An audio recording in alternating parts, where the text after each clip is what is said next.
இன்றைக்கு நாம் பரவலாக பேசுகின்றோம், இந்தியாவில் போலியோ நோய் அழிக்கப்பட்டு விட்டது என்று.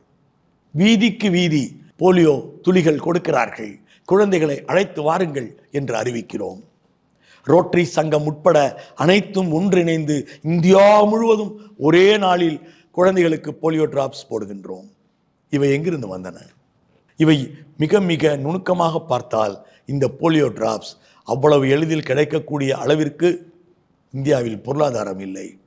கோடிக்கணக்கான நம் குழந்தைகளுக்கு கொடுப்பதற்கு சோவியத் யூனியன் ஆய்வுகளுக்காக தன் ஆய்வகங்களை திறந்து வைத்தது.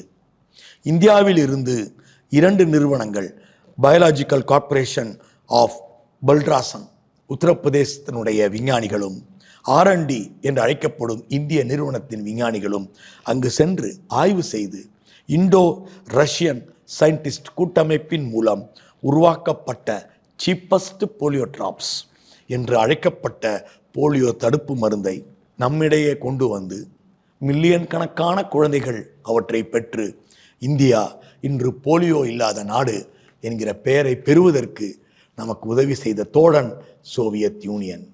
நம்முடைய மருத்துவத்தின் நிறமும் சிவப்பு, தோழர்களே.